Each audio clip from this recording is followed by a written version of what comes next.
find whatever the next one is. Towards the end of last summer, we began making a film about one of the most frightening and scandalous aspects of life in London today. The fate of young children, boys and girls who find themselves on the streets of London without money or friends. For us, the story began here, in the cold doorway of Euston Station. But before it was over, we were to find ourselves caught up in violence, exploitation, and finally in a most brutal murder. The story of that murder we'll tell you after news at 10. But first, here is that film from the point at which we set out.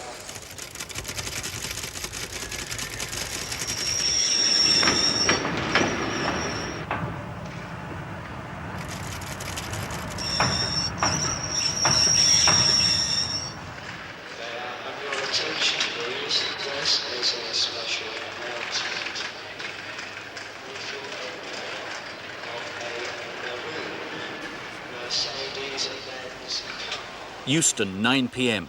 Tommy Wiley, run away from home in Glasgow for the third time, but new to London. Every day, 20 kids arrive at the mainline stations with nowhere to go. Unbelievably, there are probably 25,000 homeless youngsters in London, and for Tommy, there's only one barrier left.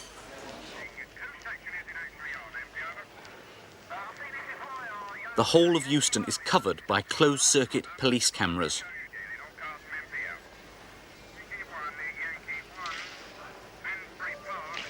Echo Control to Echo 2. Would you please attend the central pillar on the concourse of the station report of a young boy approximately 12 years. Are you travelling anywhere, love? No. What are you doing here then? Are you waiting for somebody? No, I've just arrived from Glasgow. And what are you doing down here? Somebody meeting you? No. Your parents know where you are? Yeah. What's your name? Thomas Whaley. And what's your address in Glasgow? 158 hardened Road. And if your parents know you're here, isn't somebody meeting you? No. Well, where are you going to go? Don't know. You don't know? No. Have you run away from home? No. Well, if you don't know where you're going to go, what are you doing down here? The police question any child they suspect of being under 17. The Children and Young Persons Act applies to under 17s, and they must be returned home. No one may offer them accommodation or help them to stay away. But even those who have just arrived, like Tommy, know enough to pretend they're 17. If the police believe them, no one can stop them.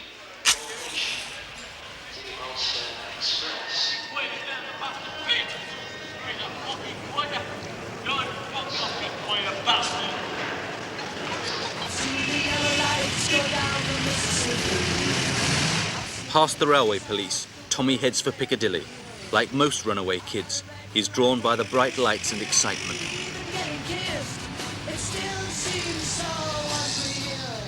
No entertainment up there at weekends. Up here, the place is open there Sunday where you can go.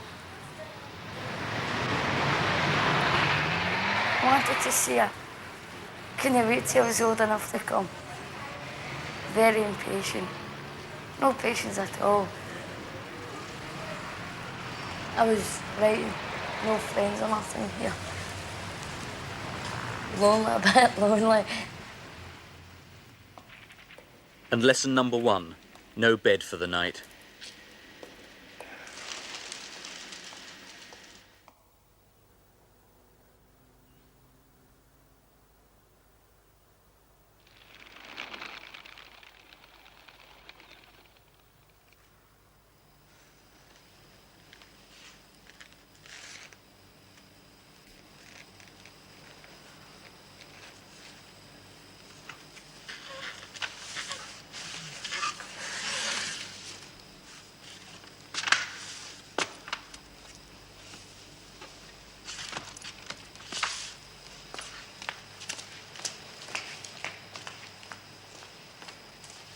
Berners Mews, north of Oxford Street.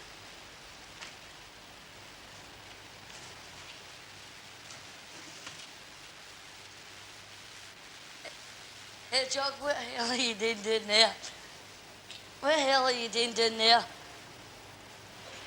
Know what time it is? It's 10 to 5. Time you were up. time you were up.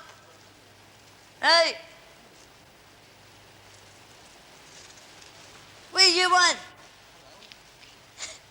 Hello there. All right. 35, it's time you were up. Yeah. Get your usual rounds down.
As Tommy Wiley starts his day, Annie Malone begins her night. For a 10-penny ticket on the Circle line, you can sleep for as long as you like in warmth and some comfort.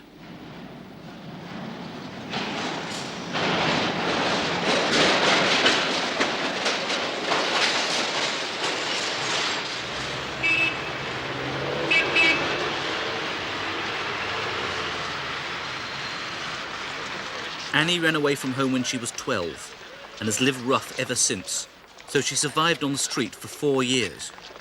Annie has been a drug addict, but now at 16, she lives by tapping, begging in Piccadilly. Excuse me, I'm terribly sorry to ask. You couldn't spare 10p, could you? You've got to get home.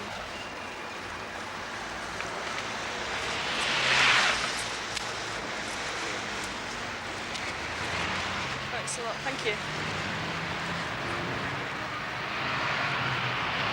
Excuse me, you couldn't spare 10p, could you? For my bus fare home. I haven't got any peas at all. Oh, well. Sorry, you couldn't spare any money for food, could you? For what, dear? For food. I wouldn't ask if I wasn't desperate, but I've got to feed a baby and I haven't got any money for food. I'm out of work myself, dear. I'm just running there now. They're not cigarettes, they're 2-quart bottles or something. You're out of work? Yes. Well. Well, I'm entitled to on 78, aren't I? Oh, well, that's quite... Good luck. Something will turn up, will you? If I don't, hope so, but... You're not the only girl that's got a baby. I know, but, I've got to feed it and I haven't got any money, so... Anyway. Can't they help you in the police station? Pardon? Can't they help you in the police station? Oh, what will they do? I mean, all they'll do is sort of take the baby into care. And I don't want that to happen. It's only because, I'm not married, but the guy I'm living with... That doesn't matter. You have nothing to do with it. I'll just take the baby into care, so... Yeah. Anyway. All right, dear. I'm sorry, though. Okay. Thanks, anyway. Bye.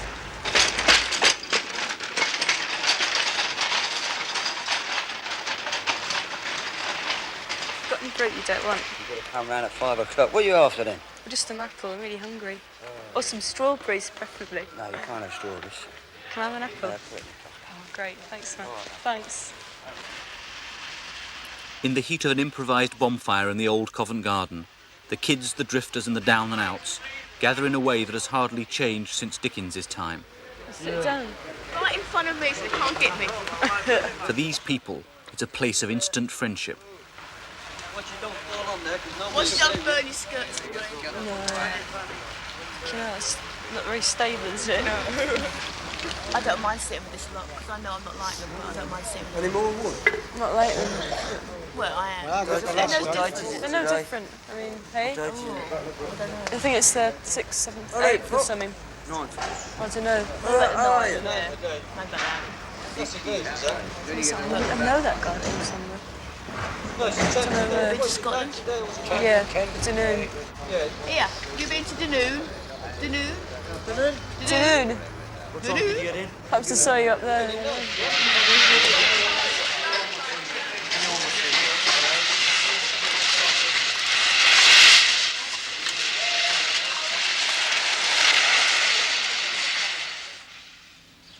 Tommy is still an innocent in the city. Come on.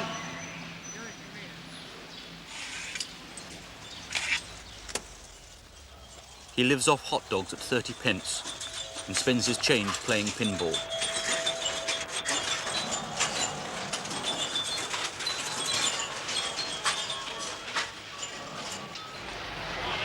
How old are you, my son? 17. 17? Yeah. On your own, are you? Sorry. Hey? Yeah. You are on your own? Yeah. What are you doing with a suitcase at this time of night on your own? And Oh, I don't know. I just came up to Piccadilly to see the nightlife. let's have a deco in it, shall we? Sorry. Let's have a Put it in the deco. doorway and let's have a look inside.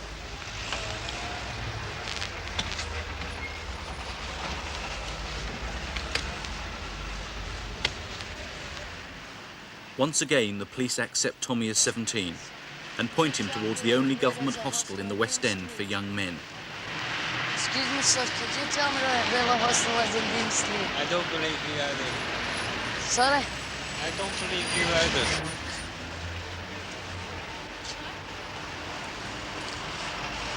Excuse me, could you tell me where there's a hostel on Dean Street? I'll be at our corners.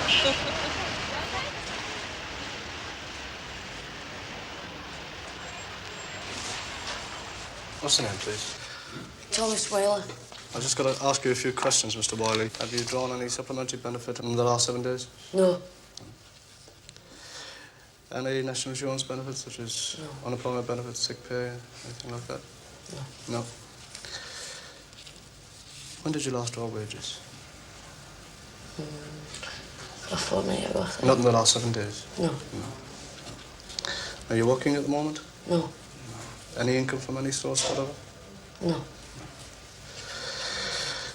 Do you have any money at the moment? Any cash?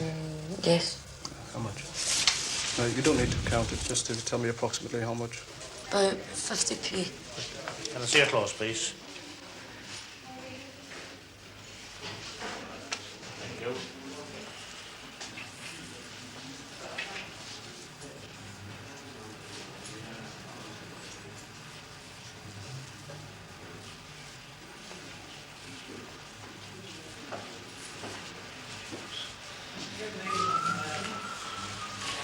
Have your pants, please?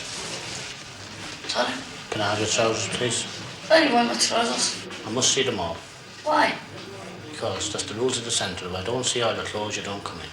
Can I have it, please? No. I must have it. Can't see them. Well, if I don't see it, I can't give you a bed for the night. Well, I'm afraid I'll have to ask you to leave the centre. All right, I'll leave then. It's rules and regulations I cannot do. Unless you like to go in, take your trousers off in the shower and hand it back to me. All right, I'll do that then. All right, leave your clothes there, please. Thank you.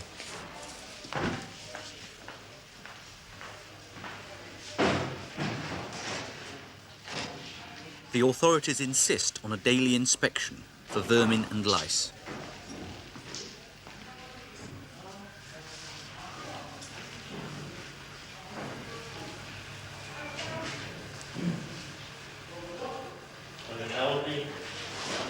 Thank you.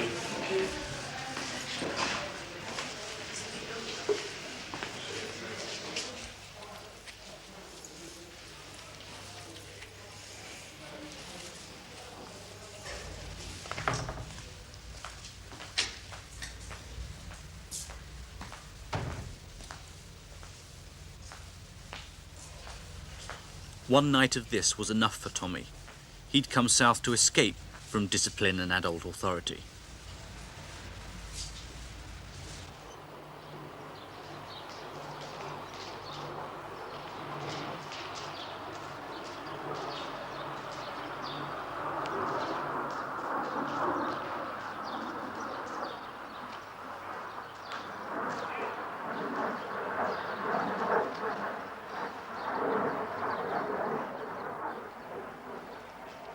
Elgin Avenue, Paddington. This street of derelict and squatted houses used to be home for Annie.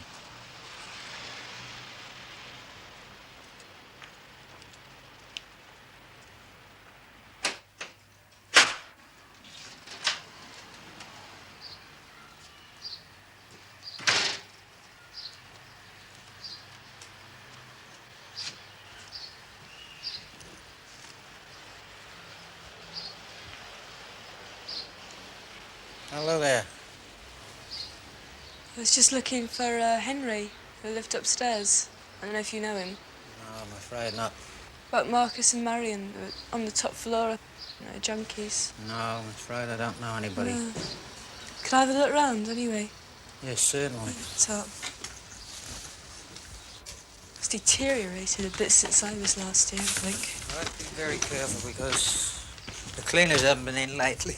Yeah. It wasn't like this when I lived here. Not lived here, come to see people here. Well, there's that many strangers come in this place. I come home one last couple of weeks there and there was a bloke in my bed. Hello! Who's that? A woman. Somebody playing darts up here. Marcus and Marion.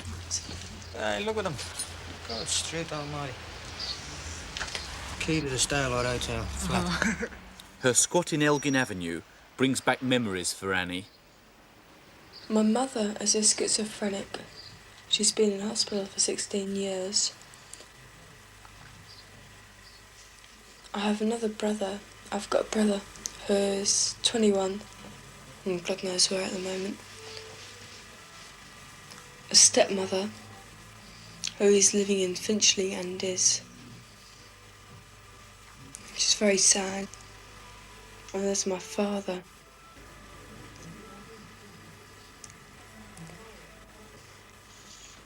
I'm very close to him. Well, in a good sort of way. I mean, I can talk to him for half an hour. But past half an hour, we sort of start, I start shouting at him and I sort of say,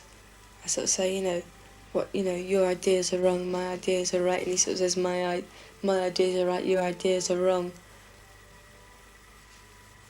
So we get on, but we don't. I mean, it's what sort of typical social worker would say, what do they call it?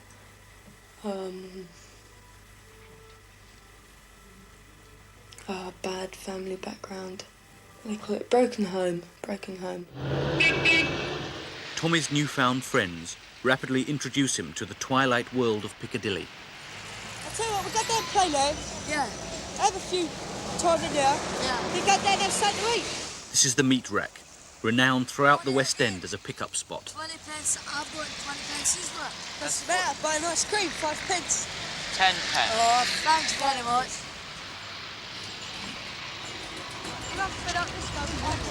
Already, Playland is one of Tommy's favourite haunts.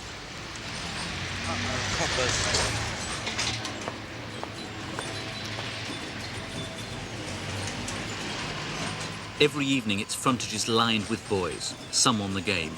The Dilly Boys, they call themselves.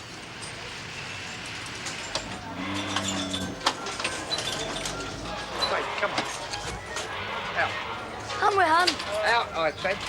No, we put money in our I machine. said out, you were... Get out of it. Go on. We put money in the machine. You were told to get out, weren't you? We put money in the machine. You were told to get out. But there's a put 10 pence in the machine. You were told to keep out of here, weren't you? What for? You were told to keep out. What have we been doing? You were told to keep out of here. Now go on. You don't get out. Where's the reason? Call the police then. Go on your Call way. the police. On your way. No. Don't Call be the bloody police then. salty. Go on. His new friends, aged 14 and 15, are tougher and more hardened than Tommy, but their stories sound the same. Why did you leave home in the first place? Just parents' trouble and that, Couldn't stick it with them. No freedom about the house. She don't sort of go out or go for a walk, Always looking in the doors and you got no time alone with the chicks, Sort of makes you look small, Do you prefer life on Piccadilly, life away from home? Yeah, you can do what you want.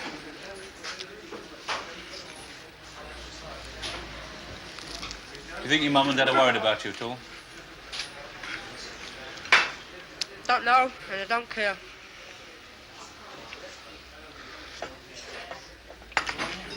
Came down here to see if I could keep out of trouble. What sort of things used to happen? of drinking and all that and taking drugs, and going out looking for bother and that, beating people up. Used to get caught all the time. I used to get all the screws knew me and I couldn't get away. You know, I got in trouble with the police, right, you know. So they, you know, he reckons I'll get, you know, done away for quite a while, like, you know. So speaking to him, like, and he said, well, shoot off, like, you know. My old man said, you might as well go, you know what I mean? Do you want to see me go down, like, so just packed my bags and shot off. Because I don't want to go away, you know what I mean? What did the police want to do you for? GBH with a deadly weapon. Can you tell us what happened?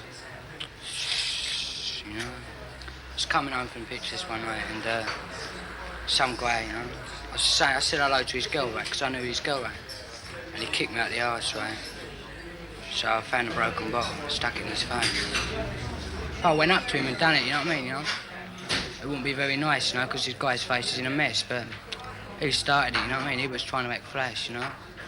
He just won't do it again, will he? It's my lesson, serves himself right. Usually queers, really, roll them.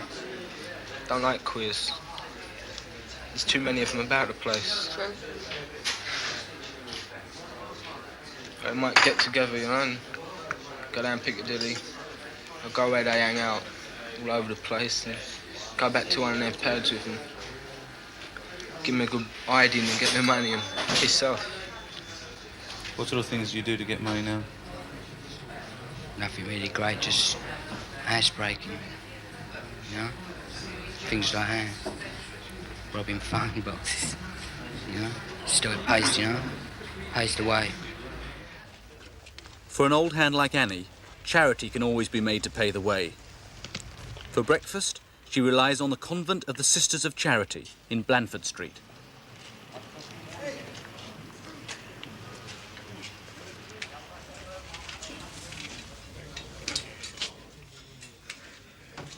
After breakfast, Annie's job for the day, bottling for a busker.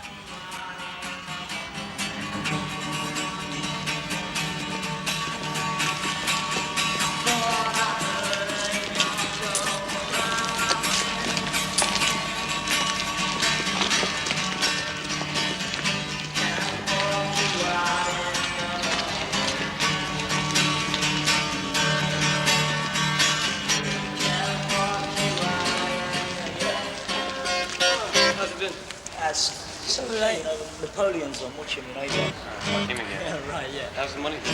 It's Not bad, but cool enough in there, you know, about 60 in about half an hour. it's okay, you know, but pigs are about, so, you know, watch out. Which is about £1, Keep the actually. volume down, that's the main thing. Napoleon's up there, right?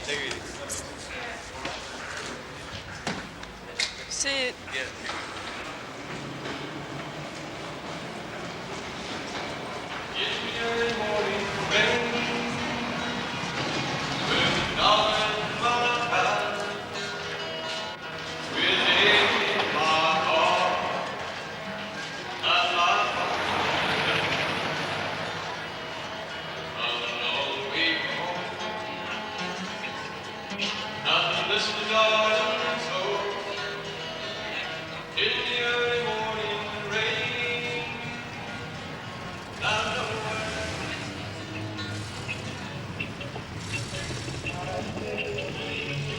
Wardour Mews, Soho, 10 p.m.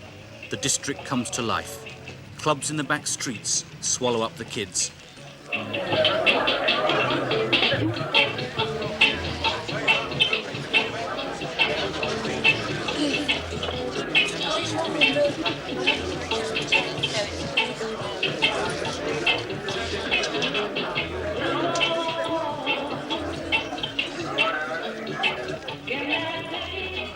Here you can get a drink until 6 o'clock in the morning. Every night 300 kids sit up in clubs like this instead of going to bed. Now tonight we're going out on a juvenile sweep around the West End, into Soho mainly, and we're going into various amusement arcades and clubs. We're looking for persons who are under the age of 17. We want to keep them out of these places. There are a couple of girls that I'd like you to look out for while we're around the clubs. They're both from London. One of them is Turkish Cypriot appearance. She's fairly well built with dark brown hair.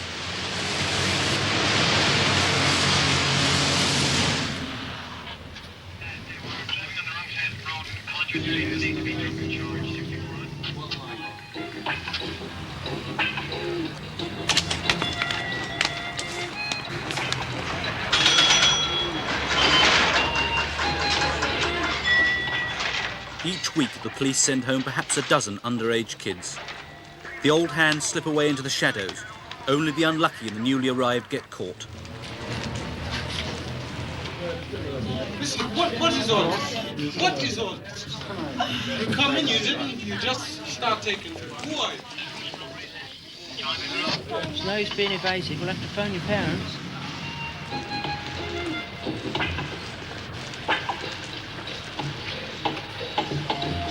Mum's house, Richie. Well, your parents know you're out this time of night, do they? Well, they know I'm out, you know. I went down with my mates first, you know, I met Winston, I come up there. Do you know what time you're coming back? Well, we're supposed to be going home in a minute anyway. You know where you are now? Are both your parents at home? You want my phone number? I'll phone up. Yes, please. What's your full name? That's Simon Lawler. Whereabouts were you born? Birmingham, St Chad's Hospital. What's your home address? 58 Branksome Road, Brixton, SW2. When did you last see your parents? About 4 months ago. About 4 months ago. Are they worried about you? I don't know. But as far as I know, they're not interested in me. Oh, what makes you think that? Well, they disowned me back in February. I went back down there and... Why did they disown you? Well, they just got fed up with me. Oh, charming. You must be a nice person, wasn't you? Do you want to go home? No, thank you. Have you got any property on you? Could you empty your pockets?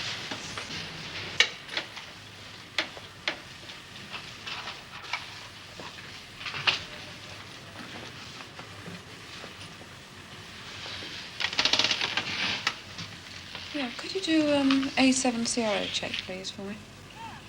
Thanks. Nicholas Simon Lawler. Lawlor. He's 5'7".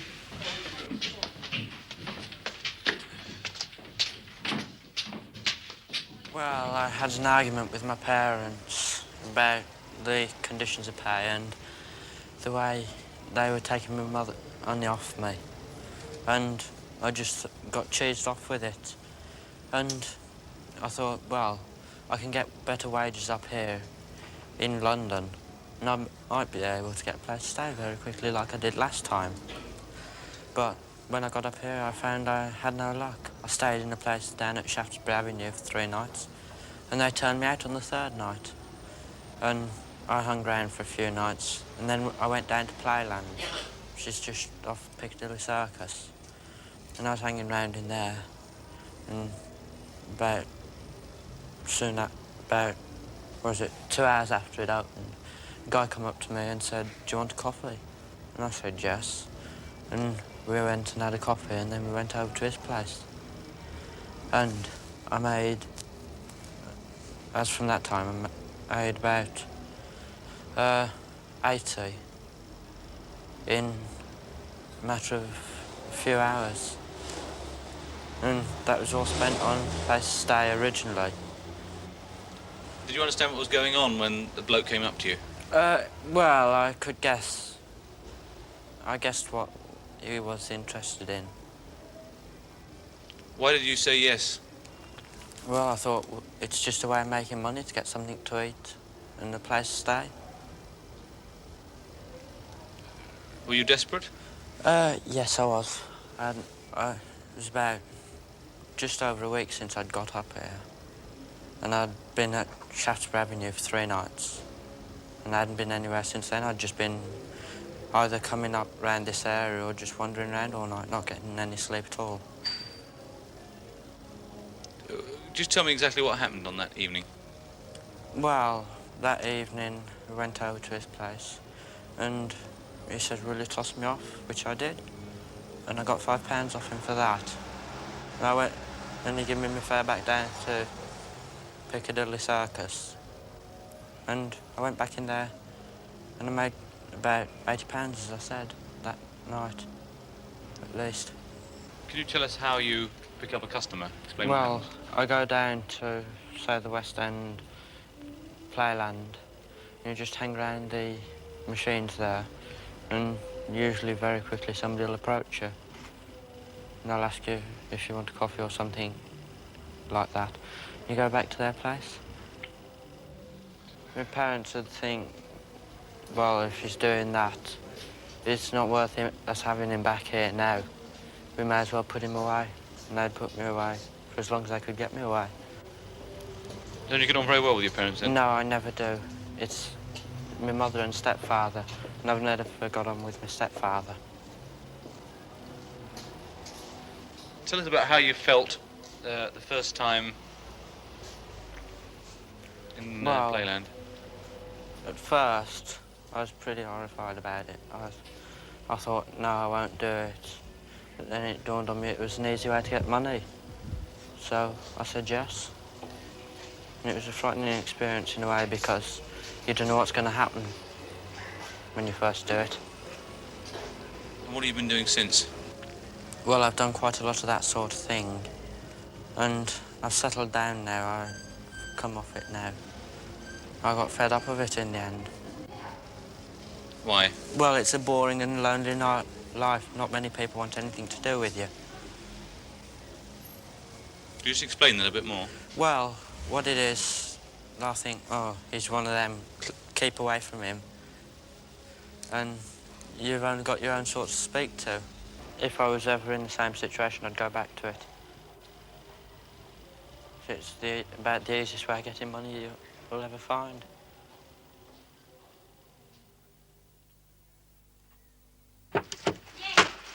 Jenny, Terry, it's on. It's on. You know me. Hello, nice coming. Oh, hello, Jenny. Hello, lovely. How are you getting on then? Same, thank you, and you? Eh? Come inside, please. All right.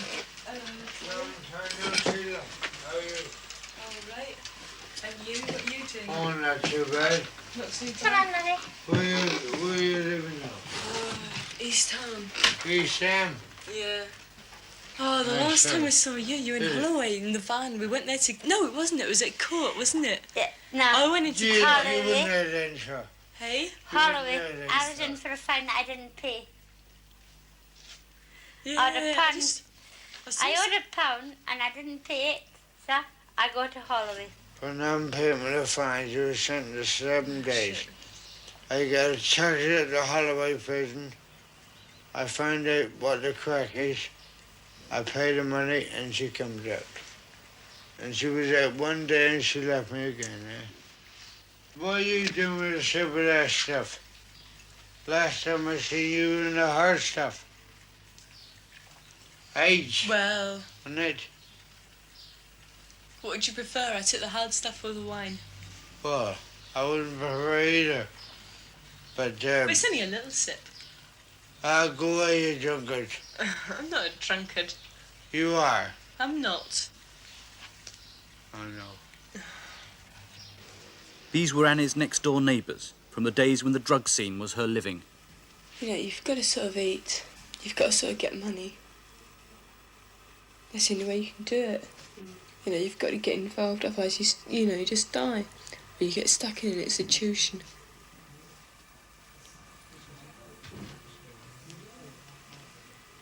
Just get stoned and sort of forget about everything. Sort of go and see bands playing and... It's not what I wanted to do, but, you know, you got to survive and you sort of got to forget about what's happening in your family.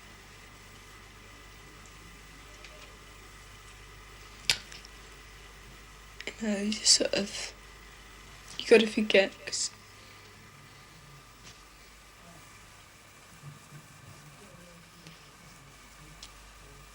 I'd drop a few tabs of acid and go down to the Roundhouse Truck Farm. Just sort of forget what's happening and just get stoned so you don't remember, you know? Truck Farm. Walk around the Gilly.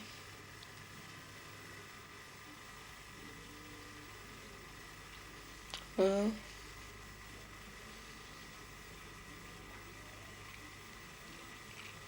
pubs, you know, where bands play.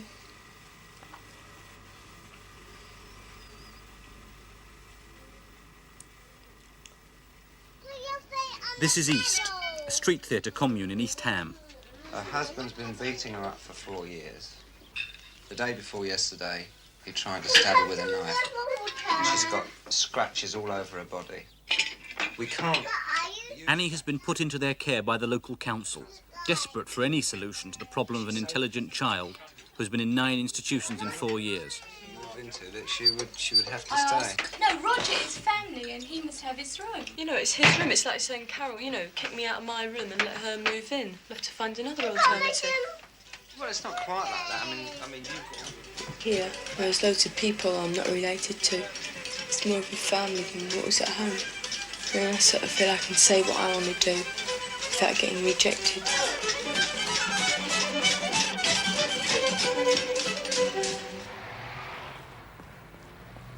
But Tommy has still found none of the things he came to London to seek. He is still homeless and destitute.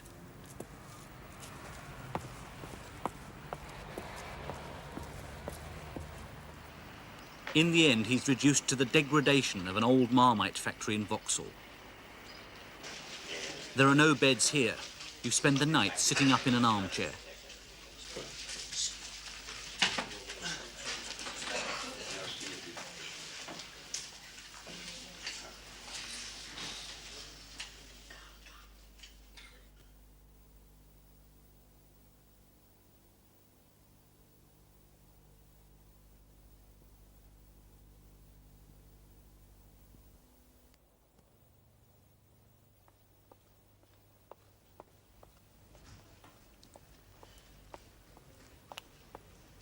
"5:30 a.m, the West End.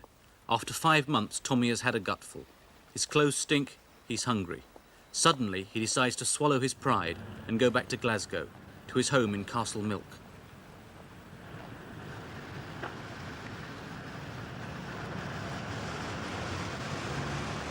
Glasgow's a dirty place with tenement buildings. Like London, it's much cleaner than Glasgow is. London, they keep the place clean and tidy. Like in Glasgow, they just fling litter everywhere. We're 5 sisters, 1 brother. Sister works in a factory in East Kilbride. My brother's a butcher. Father, he's a French polisher. I wanted to tell us where you been. London, for the Wanderers go. I'll see you later. Yeah. Tommy has never phoned or written. His family has no idea where he has been for 5 months.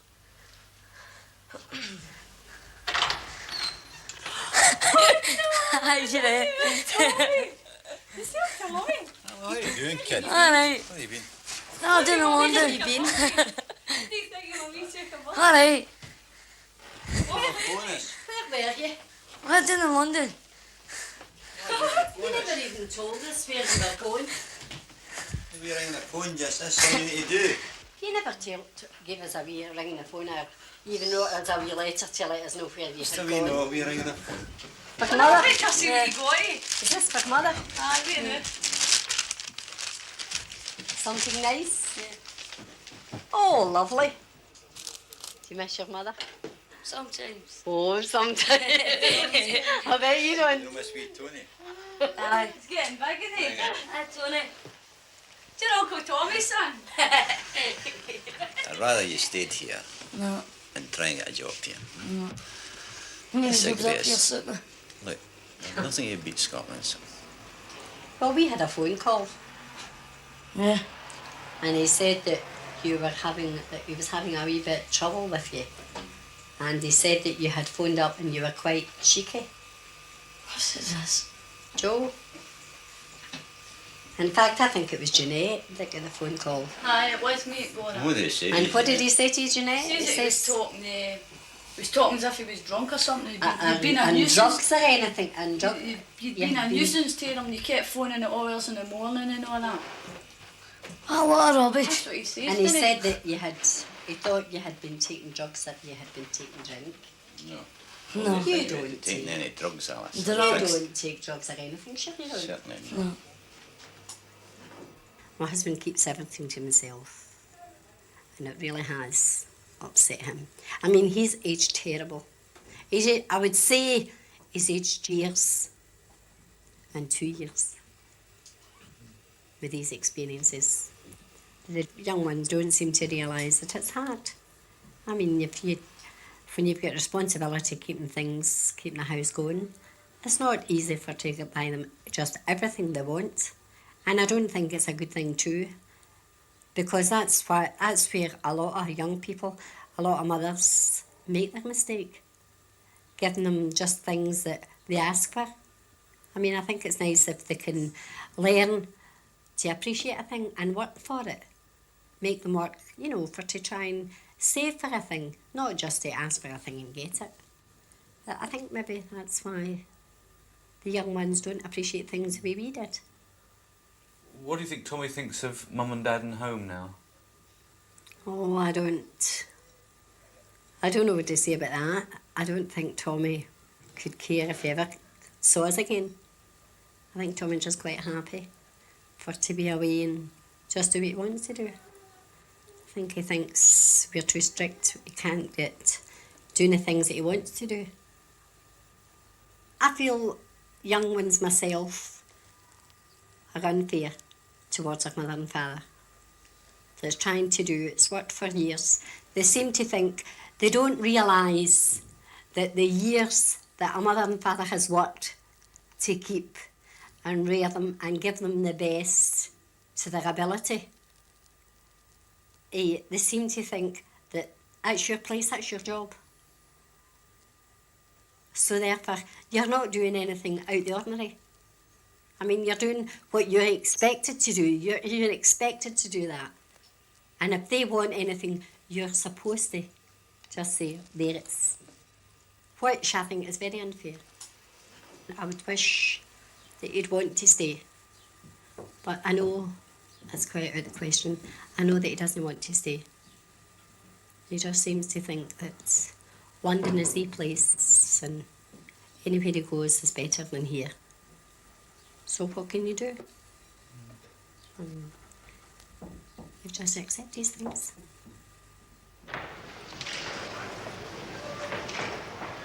Mrs. Wiley knew her son. Nothing would make him stay, even one night. Armed with a few pounds, charmed from his mother's purse and a clean shirt, Tommy's back at Euston, ready to try again.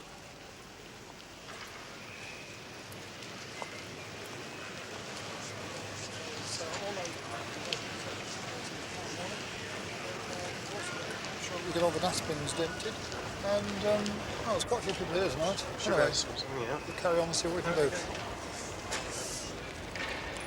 You're not by any chance stuck because you've got nowhere to stay, I take it, are you? Or are you actually waiting to travel? You are waiting to. So we're not the police, we do welfare work, conversation. All right. Yeah. Okay, go on. I just arrived from Glasgow. To Glasgow? Aye. I think you live 22 years. Did you? By the light. All right. Of the silvery blue, I love teaching. Hey! These two uniformed men call themselves charity workers. With the cooperation of the railway police, they are offering a service nobody else seems to think worth bothering with. You all right? You don't look it. All right, we'll get an ambulance for you. Okay? It looks as though he's somewhat passed out. You doing down there? Hey? Oi. Can I end the pig in now? Hey? Come on in, mate. Up we go. All the information.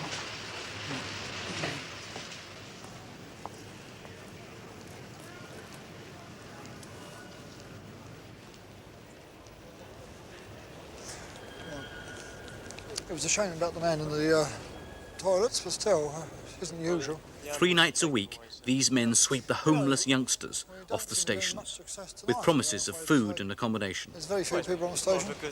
Tommy is an obvious candidate for their attention. There's a chap there, there might be some good. Let's have a look. Hello, are you stuck for somewhere to stay tonight, or are you travelling on a train? No travelling. Well, a bit young to be on the station. How old are you? 17. 17? Yeah. Yes, all right, you're 17. Yeah. Yeah, have a cigarette. What happened? You were working down here, or you just arrived from Scotland? Just arrived from Scotland. Well, look, we run a hostel down in Lambeth, so if you'd like to come along, we can take you in the car, and you can come down and see it. And then tomorrow morning, sort it all out. Okay? Okay. And there's a soup wagon outside that's giving soup away as well, if you want. Okay, so if you'd like to bring your case. Okay. All right then. Right, so we'll just come up this way, and you'll find the car out here.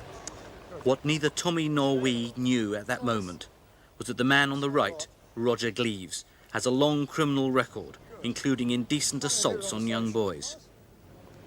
I don't think he'll stay there for very long. For a dear old What's the bread? Thank you, sir. Thank you, sir. His soup run and charity worker image is the perfect camouflage for far more sinister activities. One. There, mate. God bless you. Got it? Take some bread. All right. Forget about them little ones. Any more? Oh, check. Another one there. Yeah.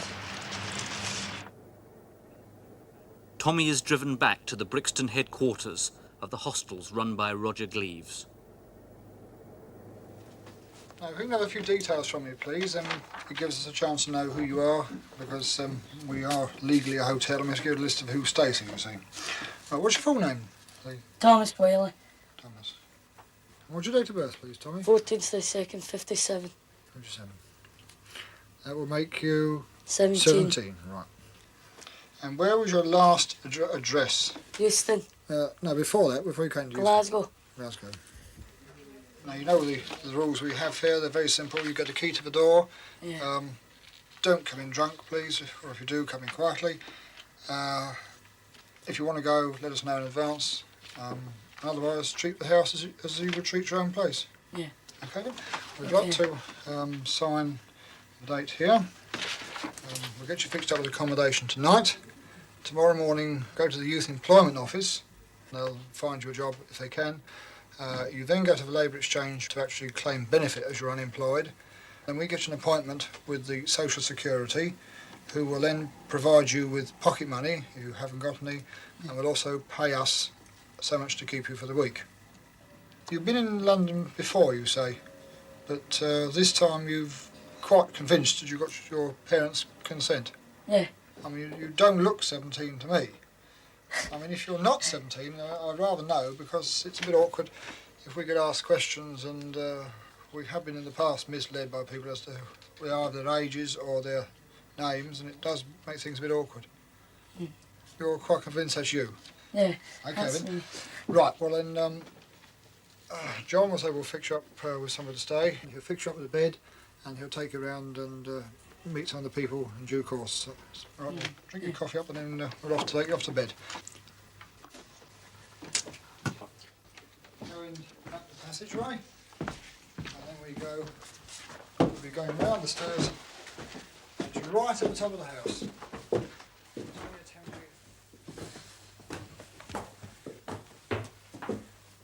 Right, now you'll be in this room here. I won't do it all. There you go.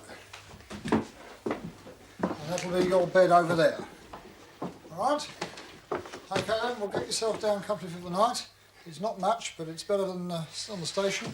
And then come to the house in the morning and we'll get you fixed up with some breakfast. Okay. Alright? Okay. Good night, Tommy. Good night.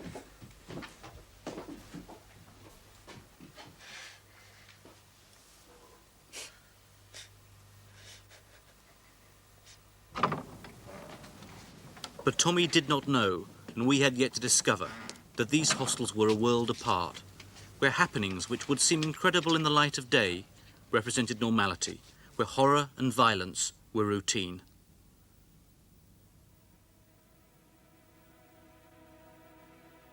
This boy, only a little older than Tommy Wiley, was to be brutally murdered after appalling torture in the Gleaves hostels. This terrible but important story we will show you after news at 10.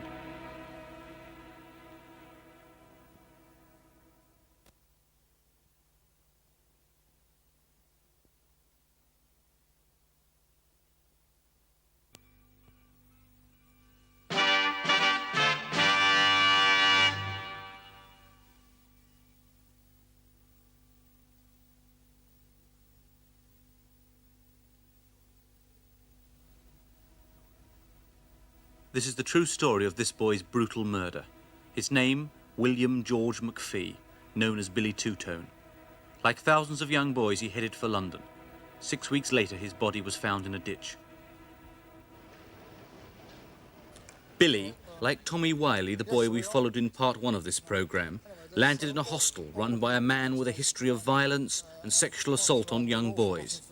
This man, Roger Gleaves. See you several. Already on station now. Anyway, if we're going to court at Basingstoke on Monday, as you say. Yeah, we'll carry on with the good work. There's some people around. We'll try looking down the left luggage lockers and see what the situation is. I tried round by the gentleman's here. There's a young lad there who might be the run. Come on, have a word. Look at Gleaves in action. Watch his technique. No? You waiting for a train, or are you stuck because you've got nowhere to go tonight?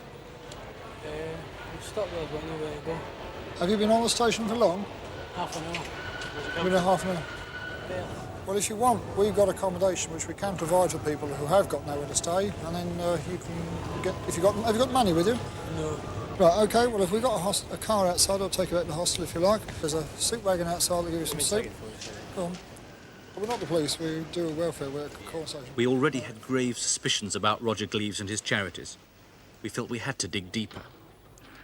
It was that shoulder flash, community service, that was our starting point. That in the official-looking uniform. Roger Gleaves told us it represented the community service department of the old Catholic Church, and he was its leader. And indeed he was.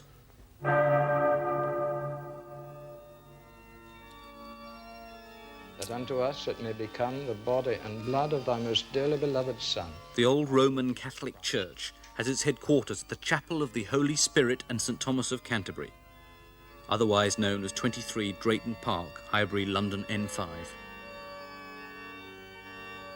By whom, O Lord, these good things thou dost ever create. Primate of all England, Geoffrey Peter Paget King, Archbishop of Walsingham, and a lawyer's copying clerk from Islington. His church is a breakaway from the Vatican, brought to England by a renegade, married Catholic priest at the turn of the century. Its last published membership, around 25, 19 of them clergy and their families. It was the Archbishop who converted Roger Gleaves in Maidstone Jail. If somebody really wants to join the church, as a humble layman, they can't be refused for anything they've done in the past.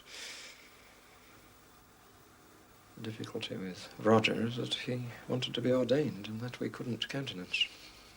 May Almighty God have mercy upon us, forgive us our sins, and bring us to everlasting life. Fortunately, there was a rival prelate in the old Catholic Church, Wilfrid Barrington Evans, Archbishop of Verulam and a counterclerk at Lloyd's Bank, Pall Mall.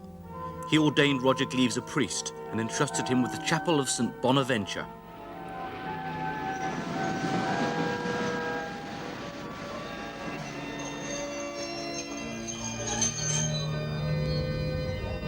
The former refreshment room of Crystal Palace Railway Station, low level. Gleaves set up at least 14 religious limited companies. The Old Catholic Church Cemetery Company Limited, the Tertiary Missioners of St Francis, the Old Catholic Church Furnishing Company Limited, etc., etc., etc.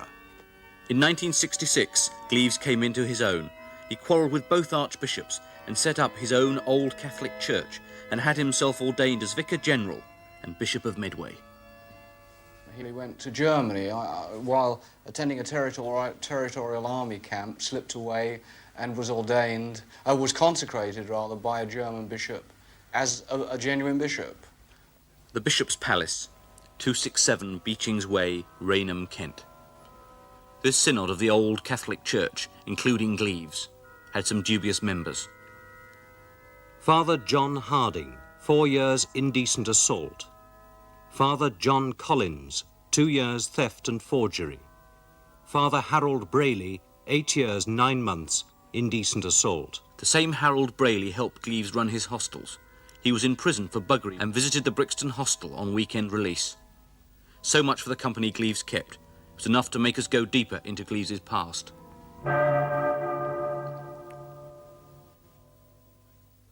Roger Gleaves, born 1933. Educated at the grammar schools in Leeds, Epsom and Reigate. His father, chief cashier, Harrods. 1959 in Belmont Parish Church, Cheam, Roger Gleaves married June Wilson, who also worked at Harrods. Scarcely was the wedding breakfast cold when the bridegroom was arrested. At Winchester Crown Court, Gleaves was sentenced to 3 years' imprisonment for attempting a serious unnatural act against a 14-year-old boy. Gleaves was a cadet force sergeant major, and the boy was in his troop. Out of jail, Gleaves felt he had something to offer the world of politics. He surfaced in 1962, leading the Keep Britain Great campaign. That Easter Monday, he managed to keep what he called the guitar-strumming, free-loving weirdies of the Aldermaston marchers out at Trafalgar Square. It was the zenith of a career in which Gleaves flirted with the League of Empire Loyalists, the European Union of Fascists, and the Keep Britain White campaign. But by 1966, politics had palled, and Gleaves was devoting himself to his church and the opportunities his hostels offered him. He said to me, you can either pay your rent or you can come to bed with me, you know, sort of thing. So I said, well, you know, that's all right. I said, I'll probably pay me rent. Anyway, it came to the evening time, and it was time to go to bed, and he sort of couldn't find a bed. So I had to sort of sleep in a room with him. Well, he was already in bed with somebody else, another guy, who I didn't know, and a toothless thing with a beard it was. And anyway, I sort of got up in the other bed in the corner, and before long, Gleaves was inviting me to get into bed with him and this other guy and all this sort of things. But I refused. I managed to stave him off just about. He's got 4 kids and a wife, and he doesn't have what to do with them, you know. He just lives at 58 Branksome Road. He'd sort of sleep with little kids. Gleaves used to have 3 or 4 a night sometimes, and often during the day as well. I mean, he never got up, say, in the mornings before about 12 o'clock, and they was all, you know, he was knocking little boys all the time. He was in bed, just about.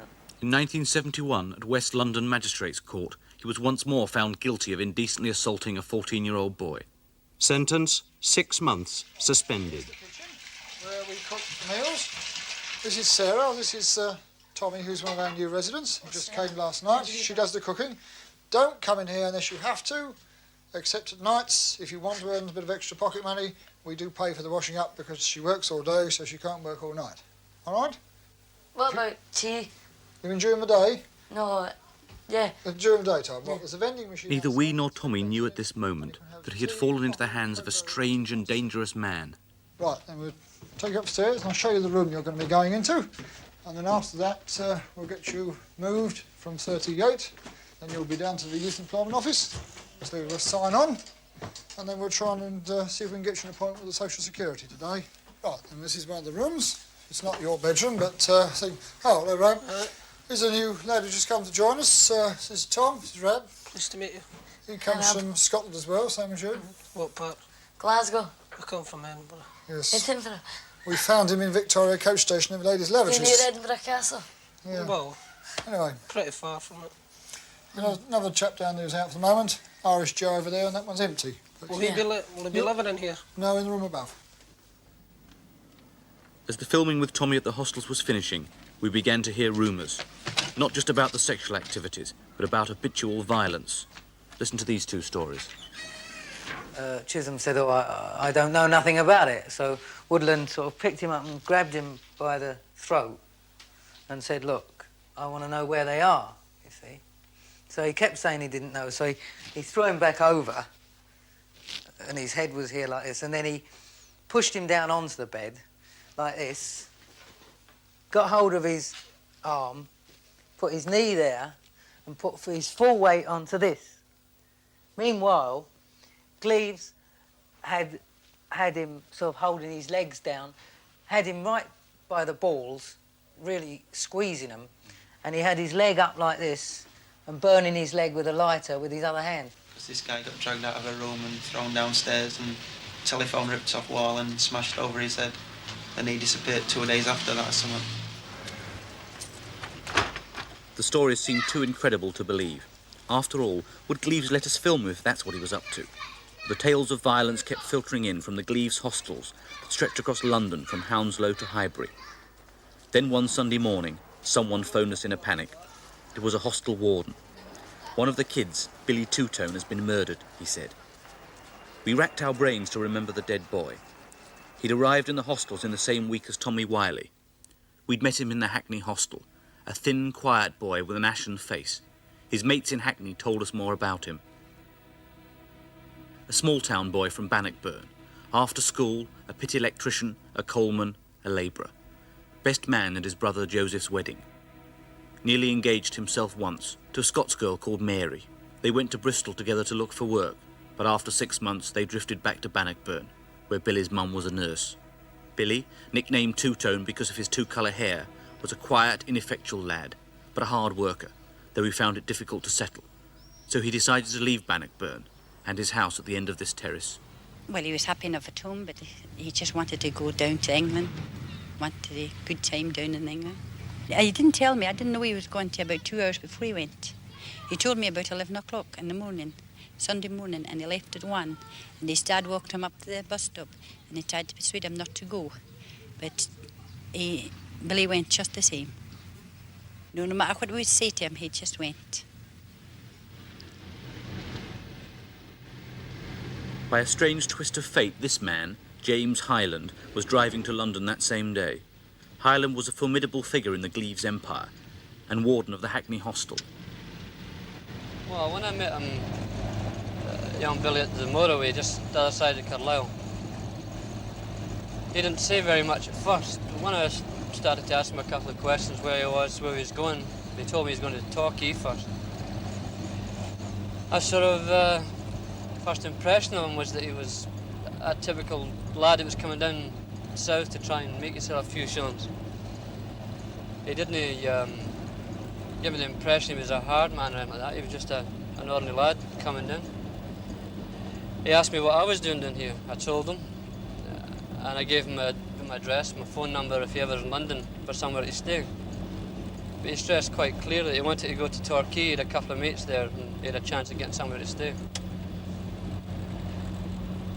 As I said before, I don't think he was very clever. I don't say he was stupid, but he wasn't very bright in some of the way he spoke to me. But he seemed quite at ease when I left him at Northampton when the car broke down. Attracted by Hyland's offers of help, Billy turned up at the Hackney hostel. He was a quiet sort of guy, and he didn't want much, and he didn't drink much. He'd rather go to the pictures or have a smoke. There was just something about him. He wasn't simple, but he wasn't bright either. He was only fascinated with his hair, so I think, he was always washing it, and I was always giving him a row for that. But other than that, he was, whenever I was around, or whenever I went anywhere, he was with me. Jim Hyland found Billy a job with a firm called Anti-Crime Guards. But his new friend, Jim Hyland, was already enmeshed in a bitter conflict with Roger Gleaves about the hostel empire. From his Hackney hostel, Hyland challenged Gleaves and tried to stop his continual homosexual activities. Someone at that house would phone me and tell me, and I'd go over at the middle of the night, virtually, and take them out of bed at the point of a knife. It frightened them. What can you do to anybody when they're standing there with no clothes on? A young kid frightened out his wits, being blackmailed because he's run away from home, he's underage, by Gleaves, and his other friends. And there wasn't just one, there's a number of them. You could say there were 4 or 5. Most of the people who worked for him were homosexual. I was just as frightened of him as he was frightened of me. I verbally threatened him that if he ever touched me or spilt 1 ounce of my blood, I would virtually kill him. I told him this on many occasions in front of other people. But he always just used to laugh in his sort of half-daft way. One day the struggle was too much for Highland. He decided to disappear. The words soon echoed round the hostels, "Get Highland." But Highland was already cashing £60 worth of hostel cheques in the Hackney pub and on his way out of London. He headed for Brighton and got a job at Butlins. The one man who knew his hiding place, his best friend, Billy McPhee, still living in the Hackney hostel. For anyone hunting for Highland, this was the place to start. So 3 men came to his room, smashed Billy in the mouth, belted him in the ribs and threw him down the stairs, but he told them nothing. Then the next day, the East End hospital where he worked, Billy was beaten up again by 3 men armed with a mallet and an air pistol. Petrified, Billy moved out of his hostel and changed his job. But 3 days later, he made a fatal decision. He returned to the hospital to see his old workmates. While Billy drank his tea, a minicar laid in wait.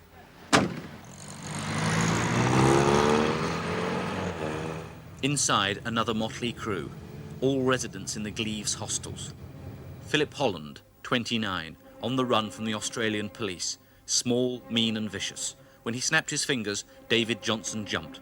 He weighed 20 stone, so he and Holland were called Laurel and Hardy. Michael Woodland and his wife Maggie. Roger Gleaves had blessed them at their wedding. Woodland's father had been a religious associate of Gleaves, as well as a fellow sex offender. Mrs. Woodland, the last witness to see Billy alive. They threw him in the back of the car. Johnson, the big one, smacked Billy around the face, and from there onwards, there was no stopping those 2.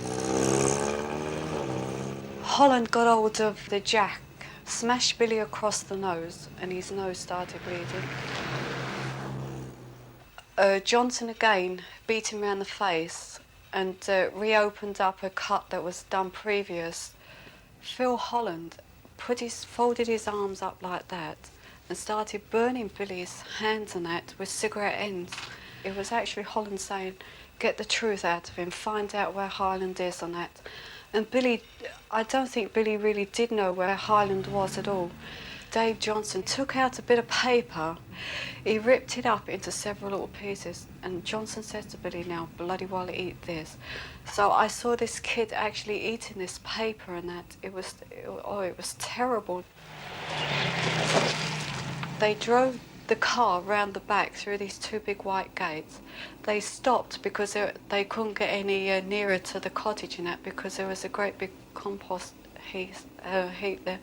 So they dragged Billy out of the car. He had no socks and shoes on, and they made him walk along the ground with on glass on it. And I think they had him blindfolded. No, beg your pardon. They made him cover his eyes up with his hands and that. And Holland turned around and says, if you could take your hands away from your eyes, I'll break your neck. The men dragged Billy into the Osterley hostel, tied him to this chair and started to beat him up. And then the next minute, I see Holland go out to the back of the garden and that and get a 2-foot bit of wood with a nail at the end of it. And they started beating this kid with these lumps of wood. They beat him so bad that his arms was broken in 2 places, here and there, and his ribs were broken there and there. I actually saw this kid being beaten. They wasn't satisfied by that. Johnson still continued smashing him around the face. Then one of the men grabbed a .38 revolver and stuck it in Billy's mouth.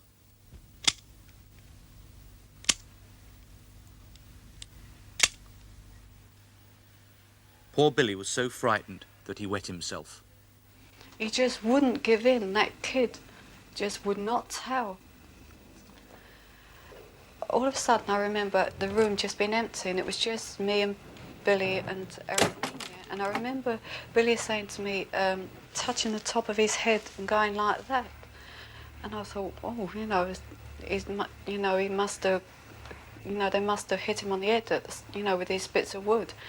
So Billy says, Maggie, can you come and have a look at my head? I think it's bleeding. I went over there and, oh my God, his head was split from there to there and it was cut open. I nearly passed out. He phoned me on Thursday between 6 and 6:30. And he said in the phone that he was involved in a car accident. It means we knocked down the street with a car, and he had his arm broken, and he had a cut in his head where he needed stitched. And he said that he was waiting for ambulance to bring him to hospital. And I said to him, I says, "Are you all right? Is a policeman there?" He says, "Yes, they're standing outside." And I said to him, I says, "Well, where are you phoning from, Billy?" And he says, "A house." He says, "There's a man brought me in to have a cup of tea." He says, and I said, "Are you sure you're all right?" He says, "Aye." I says, "Well, give me that phone number," you know. And I heard him saying on the phone to everyone who was standing by, "She wants the phone number." And I heard murmuring in the phone, you know. I couldn't make out what they were saying. And then he says to me, he says, "Mum," he says, "this phone number is no good to you," he says, "because I'll be in the hospital." He says, "But I'll phone you tomorrow at 4 o'clock. And that's the time he must have died, because the police reckons it was the people that was holding him was standing with him there, you know, at the time. It must have been just taken out and killed him.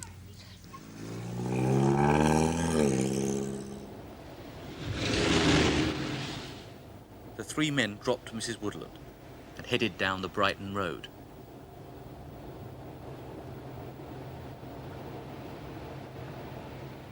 I opened up the door and my husband was just standing there, you know. I mean, it was just like he had the wind blowing out of his sails and that. He turned around and says, "Maggie, that bastard Holland has killed Billy."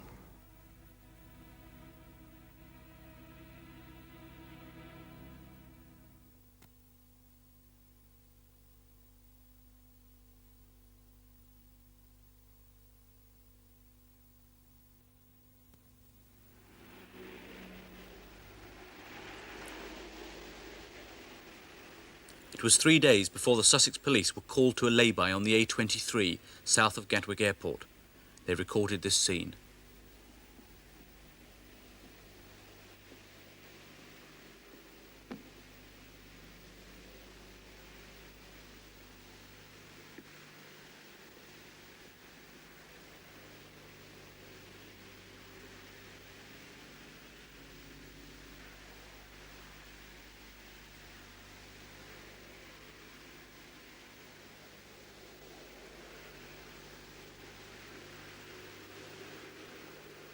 Obviously been there a good many hours if he's got rigor mortis. I presume he's been dumped here, hasn't he? I think so. I mean, there's no blood. No. And I mean, you can't stab somebody 13 times without leaving a mess. No, I would think. I think the odd chances are that he's been dumped here. Yes. Short of any other conclusion. Well, presumably he's been killed yesterday, dumped overnight, and then we found him last today. night, maybe. Is it indicative that there's no blood on the clothing at all? Well, I say there's no blood about. Whether this sort of thing is a bit suggestive of homos and junkies and people, but he's got a bruise or two which looks like a defense injury, but I can't see any sort of wounds on his hands where he might have warded off a blow. No. And they've obviously been all over his chest like this. Makes me think perhaps he was lying his back or doped or drunk or unconscious or something. Well, you know, it's sort of... You'll have to bear in mind the drug business, won't Yes, quite. How old do you reckon he is to look at him there, then, Doctor? Oh, he's young, isn't he? Yeah, he's receding a bit, but... Yes, well, perhaps I've seen his 20s, isn't he? I would have thought so. Very well. Can we have a list of people that Mr. Marshall thinks we ought to have on the list? Well, you first... Let an officer come while I'm doing my... P.C. Richards is pointing out the body to you. Very well. P.C. Richards. You pointed a body. Well pointed. Yes. Right. P.C. Richards. Yes. And we'll say it was at 5:30. It's 5:30 on the 29th. Saturday, the 29th of June. Yeah. And what are we describing it as? In a ditch on the southbound carriageway just north of Hen Cross or Yes, something? it's opposite number 10 intersection on the northbound Very well. carriageway. If you could put some of that down. I put off one case because I wanted to do my garden, but yours I couldn't resist. Dr. Johnson, can we put down that the temperature inside the body is 64 degrees? But I can't see that I can do any more here with all the flies and other problems. I think we'll move the body. If we can have some bags to put in his hands and head, and we'll wrap him in a sheet while we're waiting for the undertaker. Let me have my thermometer and I'll put that away before we lose it, please. Otherwise we go. That has done me for nearly 20 years. It cost me 4 and 60 a day. It was interesting that the actual temperature in the ditch was higher than that of the body, indicating that it had been laying there for some hours and cooled right down. And I thought that certainly he'd been dead for 48 hours. I thought at first he might have been dumped there because there was so little blood about despite all the injuries. But subsequently, when we got him to the mortuary and did the post-mortem examination, the whole of the blood was present in the body. It had collected in the chest and abdomen and not run out. There were a lot of bruises over the arms and shoulders, in a band across the stomach. There were bruises on the thighs, rather crisscross pattern, particularly on the left thigh, and also bruising on the front of the other one. There were multiple stab wounds, 20 in all. There were 13 in a collection over the left breast, 2 in the breastbone, 2 in the right side of the chest, 1 in the upper abdomen, 1 in the right loin, and 1 in the middle of the back. This is one of the nastier killings I've seen. It was an unusual, in my experience, to find somebody who has been beaten up and stabbed in this way. I've only seen it in sort of gangland killings and this sort of thing where retribution has been exacted on somebody who's strayed away from out of the line or something of this sort. LBC presents London News. This is John Snow. There's a big murder hunt tonight after the discovery of a youth's body in a ditch beside the London to Brighton Road at Crawley. The youth, who was aged about 19, has been stabbed in the chest. Both his arms were tattooed, one with a swastika and the name Billy, but police have not yet identified him. A man walking near Hand Cross found the body in a ditch near a lay-by. Now detectives with garden rakes are combing the ditch for evidence, and already several sacks full of litter are being sifted. London's tube fares are likely to go up soon. The first clue came from the contents of Billy's stomach. Looks like there's something in there, too. The police scientists found the pieces of paper the men had made Billy swallow.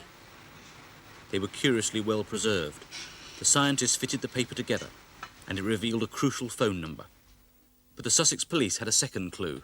Fortunately for us, Billy McPhee had a minor conviction, and we traced that to Bristol. From there we traced his home, and then fortunately, again, through the press and through the publicity given on Radio London, a member of anti-crime guards telephoned police and said that he thought he knew who the deceased was. Sterling, please? Yeah. Sam Winton, murder room at Crawley. Yeah, who am I speaking to? Dizzy Gray? Yeah, Mr. Gray. We've got a body in a ditch on the A23 down here. We've just had him identified by fingerprints, and he's one William George McPhee.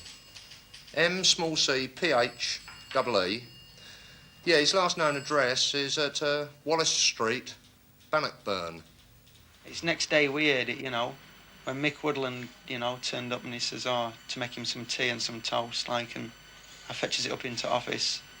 And as I walks through and he's saying, yeah, and he's holding Billy Two-Tone and Phil gets knife and he sticks it in his throat there, you know, blood were going like this, and Gleaves was sat there, you know, smiling, you know. And they were both really enjoying it.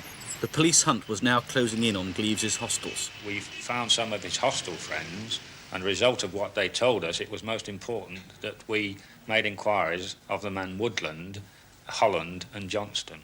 We went to Osterley Road, we having previously surrounded it, and we had police dogs at the rear, in the rear garden, and when we knocked at the door, the windows of the office of the cottage at Osterley Road were flung open and the man Johnson ran out, but fortunately the police dog pounced on him. LBC presents London News. This is John Snow. 3 men have been charged with the murder of the tattooed man whose body was found in a ditch on Saturday. The men, 2 of them from London, were detained by murder squad detectives in dawn raids led by Detective Superintendent Dudley Pratt and Detective Chief Inspector Bob Marshall. The men were named as David Johnson, a 19-year-old machine operator, Michael Woodland, a 36-year-old supervisor, and Philip Holland, a 28-year-old driver from Stockport in Cheshire. They later made statements admitting their part in the actual murder. Next on the police list, Roger Gleaves, picked up on lesser charges. We went to Branxton Road, and he was in bed at the time, and we just arrested him, told him why I was arresting him, and he then made various remarks to us. But Gleaves was not cowed, he was furious. A letter to us from prisoner number 301416, Gleaves R, Brixton Prison, said, "If I am acquitted, then there are going to be a lot of questions asked in public places, I assure you, as well as a lot of liars and thieves bolting for shelter." Not that the threats were one way. Margaret Woodland, whose husband was charged with murder. I cannot let this man live and corrupt more young boys. I just cannot let it go on, because I will personally kill him. When I was allowed to phone Mr. Gleaves from Crawley Police Station, I told him then that I'd murder him. But I was upset at the time. Fair enough, I said it. But in England, the law says that to verbally threaten to murder somebody is an offence. And I'm saying it now. And I mean it. After I've shot Gleaves, or whatever I do to him, I will stand over his body and I will go to jail. I will do a life sentence for that man. On April the 9th, 1975, at the Old Bailey's No. 1 Court, the trial began in front of Mr. Justice McKenna. The jury was shown a veritable armoury of weapons, the gun they used for Russian roulette on Billy, the knife Woodland carried the day Billy died, the slabs of wood they smashed Billy over the head with, the rope they tried to strangle him with after using it as a makeshift sling, the photographs of Billy's bruised and battered legs, and the murder weapon itself, a 4.5-inch blade held together with sellotape. Forensic scientists from Scotland Yard showed lengths of skirting board from the Osterley hostel, all spattered with blood which matched the dead boys. From the showers in Osterley they produced a blood-soaked curtain. Not that the blood was McPhee's. In all, the scientists found 40 samples of blood, spattered over the walls and furniture of the Gleaves hostels. Only one of these was McPhee's. Obviously, violence was a day-to-day occurrence in the hostels. Sussex police take up the story. Hollands was driving the Mini down here. Woodland was sitting behind him, and Billy Two-Tone was sitting at the rear of the front passenger seat. And as they were approaching this lay-by, which is the intersection number 10, it was decided that they would let Billy McPhee out because he wanted to go to the toilet. Holland is driving along here, and he then turned into this lay-by. And he drove along the lay-by to a point practically opposite intersection number 10. They stopped the car. Holland then switched the car off, switched the lights off, got out the car. At the same time, Johnson got out of the car to allow Billy McPhee to get out from the rear. Holland then walked round the front of the car, and as he did so, Billy McPhee was getting out the car here, and it was then that Holland stabbed him in the kidney with this knife. McPhee fell to the ground, and then Woodland saw a car coming from near the top end of the intersection. He shouted out, and with that, Johnson picked up McPhee and threw him into the ditch. And it was then that Holland said, "Where's the knife? I think I've dropped it." And then you may well not believe this, but it is said that McPhee took this knife out of his body, handed it to Johnson, who then handed it back to Holland. At that stage, a police car was coming from the far intersection, and Woodland shouted, "Here's a police car." Holland then went back to the Mini. He lifted up the bonnet to pretend that he had engine trouble, and the police car drove past. Holland then said to Johnson, "Is McPhee alive?" And Johnson said, "Yes, I think he's groaning." And with that, Holland then jumped into the ditch. He jumped on McPhee and repeatedly stabbed him with this knife. And after that, he then got this piece of rope and tried to strangle him. While they were down in the ditch, it was later said that Johnson struck matches so that Holland could see where he was stabbing McPhee and also where the blood was spurting out. When they got out of the ditch and going toward the car, they had an argument about where to leave the body. And Holland said, don't bother about him, he's a nothing. And by that he meant he was a drifter, and that's exactly what they really thought, that nobody cared for Billy McPhee. They got into the car, Holland was driving, and they drove down the road toward the next intersection, where they went through to the other side of the road and back toward Crawley, where they went to a garage.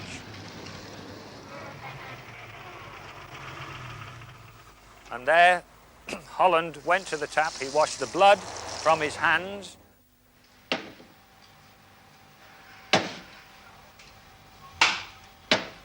Barry Hudson, QC, prosecuting, said, such was the state of their emotion that they asked for Coke and Mars bars.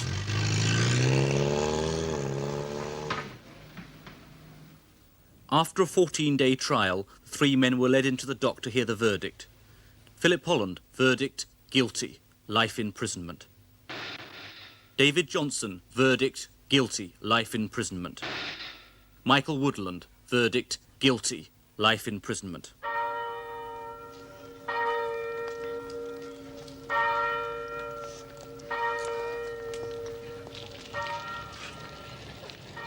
In a simple ceremony, William George McPhee was buried in Bannockburn Cemetery.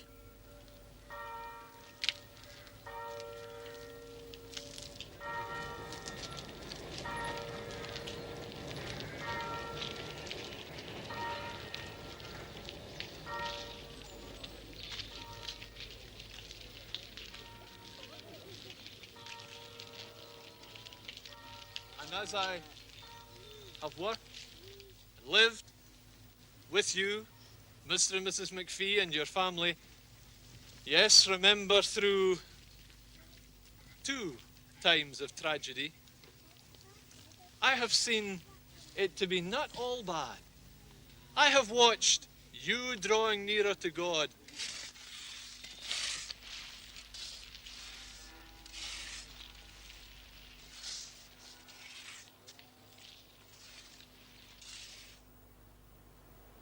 Roger Gleaves was charged with 2 offences relating to Billy McPhee and 8 other charges. First on the list were 2 charges of buggery on boys under the age of 21. Key witness was the boy seen here with Gleaves, Nigel Browning. On Euston Station, Browning picked up 18-year-old Andrew Burgess, a patient in a mental hospital, and took him back to the Brixton hostel. A few days later, Gleaves, it was alleged, offered Burgess 2 shirts to have sex with him. Browning claimed to have seen the buggery take place, but Burgess didn't receive the shirts. Browning also picked up Brian Stainer at Euston. He had sex with Gleaves in exchange for £5. The jury was out for 4.5 hours. When they returned, Gleaves, wearing an old Catholic church tie and sombre black jacket, stood to attention. The charge of buggery with Andrew Burgess, verdict, guilty. The charge of buggery with Brian Stainer, verdict, guilty. On charges of grievous bodily harm and assault occasioning actual bodily harm on Billy McPhee, Gleaves' pleas of not guilty were accepted. But on 2 charges of assault on residents of his hostels, the plea, guilty. Passing sentence, Justice McKenna said to Gleaves, I believe you are a cruel and wicked man, and you have been an evil influence on others less well educated and on younger men. I am satisfied that the sentence I shall give you is for the protection of the public and to deter you and others like you. Then he sentenced Gleaves to a total of 4 years. As he was leaving the court, Gleaves muttered, "Thank you, Father Christmas. With good conduct, he could be paroled at Christmas, or at worst be out in 18 months. At Snaresbrook Crown Court a few weeks later, Gleaves was on trial again. The trusty Michael Woodland was in the dock beside him. Incredibly, the charge, causing actual bodily harm, dated back to June 1973. The plea, guilty. So Gleaves and Woodland had been on bail for 2 years, when the hostels were set up, and Gleaves committed actual bodily harm and buggery, and Woodland murder. Gleaves had been granted bail on the grounds that he was a bishop. How did Gleaves take in so many people for so long with his bogus credentials? The key was the Charity Commission. He registered 3 charities. 1. 1962, St. Stephen's Fund. Stated object, the relief of need. 2. 1969, Voluntary Service Corps. Stated object, to train young people in social work. 3. 1973, the Old Catholic Church Community Service Department, stated object to set up hostels for the homeless. Based at his usual address, the name he used, the Count de Giglio, was transparently false. The Charity Commissioners declined to appear in this programme, but explained to us that they have no responsibility for checking the employment records, financial status, or criminal records of applicants, nor even names or addresses. For Gleaves, it was all too easy. Using his charity numbers as a seal of respectability, he set up a string of organisations. Community Service, Emergency Aid and Rescue Service, Society of St. Luke, St. Stephen's Fund, Old Catholic Church in Great Britain, Mission of St. Martin, Voluntary Service Corps. And the Guild of St. Dismas, named after the patron saint of prisoners, and a genuine charity, the Society of St. Dismas, were forced to write to the Charity Commissioners to protest unavailingly about the confusion. Then there were the names. Frederick Burden, Conservative MP for Gillingham, was president of the Guild of St. Dismas. In 1974, he wrote to Gleaves, "May I congratulate you very sincerely on all the wonderful work you have accomplished since we last communicated." He told us he had never met Gleaves. The Earl of Arran became president of the Voluntary Service Corps. He willingly sent us the correspondence. But I never met Gleaves, he said.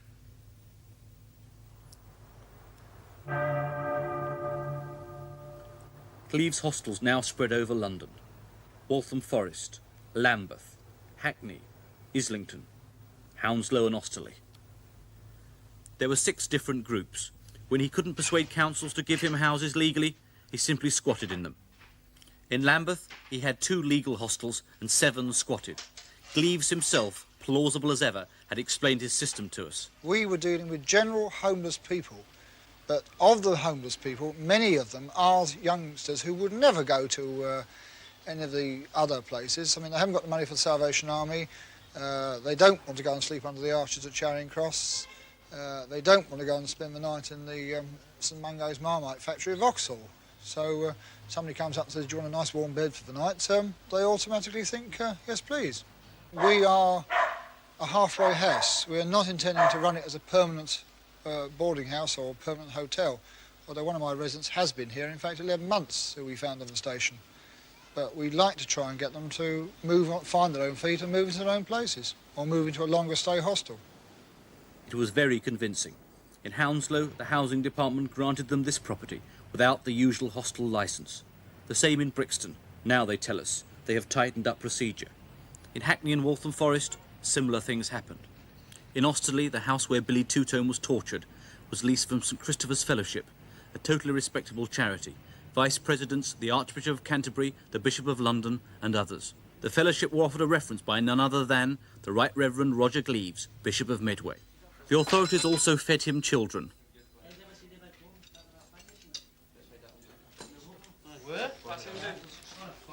That bread is stale again. Brentford Probation Service, Staines Social Services, Waltham Forest Social Services. Waltham sent a 15-year-old boy to the Osterley hostel after the murder. Bedford Probation Services even sent someone 50 miles to a Gleaves hostel. The probation service knew of Gleaves in mid-1973, but waited until 4 months after the murder to warn their officers. Hounslow Department of Health and Social Security. They referred 2 of the murderers, Holland and Johnson, to the Osterley hostel. The Brixton DHSS even wrote a letter of thanks to Gleaves in January 1973. It is gratifying to know our efforts are appreciated. They certainly were. Gleaves had so much money from them that they've now mounted an internal inquiry. They declined to appear in this programme, confirmed that they had inspected the hostel when it first opened, and the facilities were considered acceptable. They paid a further visit in July 1974, after the murder. Even Pentonville Prison Welfare Department sent several prisoners to Gleaves' hostels, but finally the governor at Pentonville became suspicious. Gleaves was investigated. In February 1973, the Home Office issued a circular, number PDG/68/194/1/35, to governors of juvenile institutions about Gleaves' hostels. The Home Office even turned down an application from Gleaves for an aftercare hostel grant.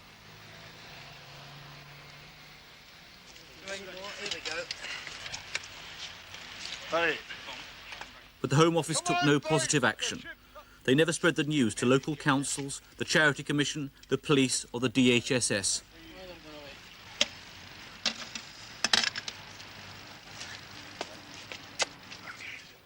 Or, it appears, to the British Railway Transport Police, who seemed to cooperate with Gleaves.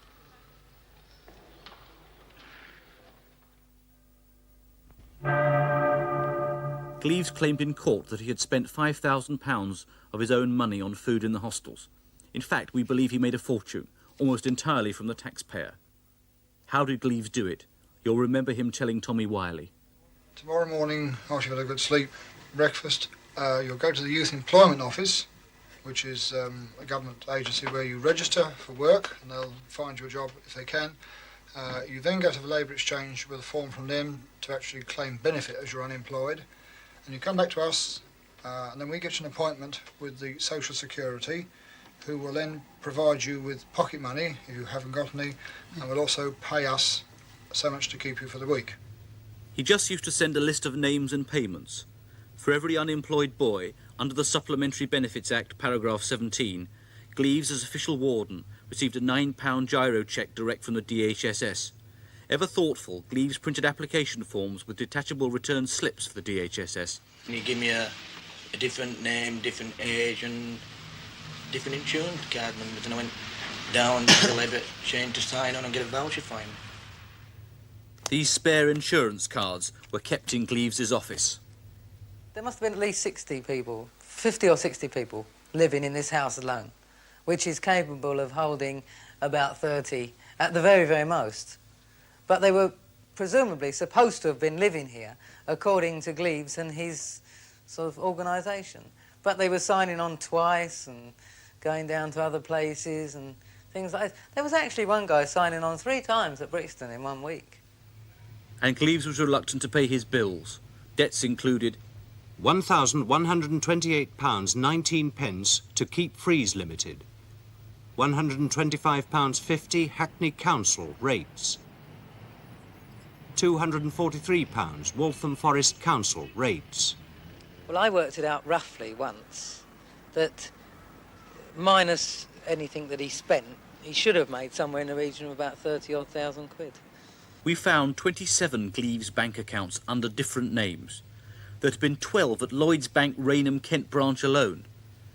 We estimate he was probably clearing £300 a week.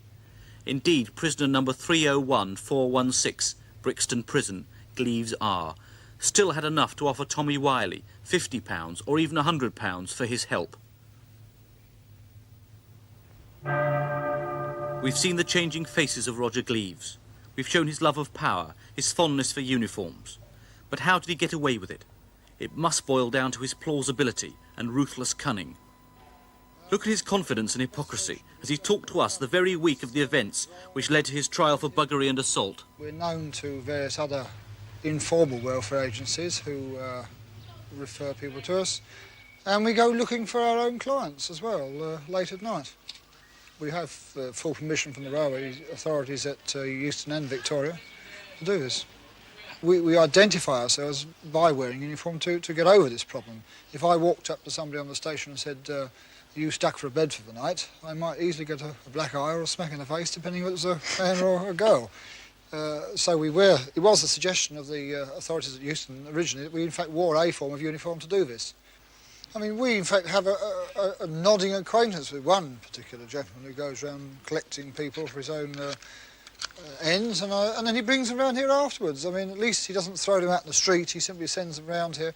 There's in fact 2 residents we have living here now who've stayed in his accommodation, and you know, he's chosen one of the better kind.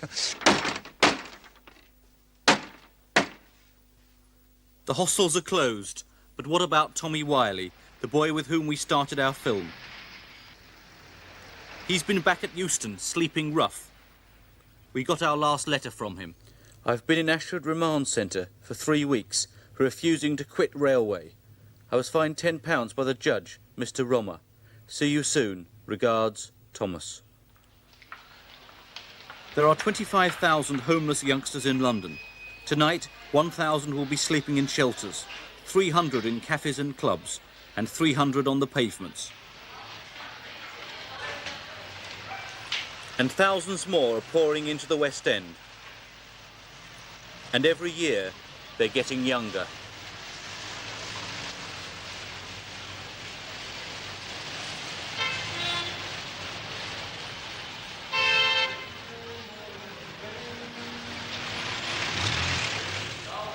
Johnny is only 11, and already he's familiar with the streets of the West End.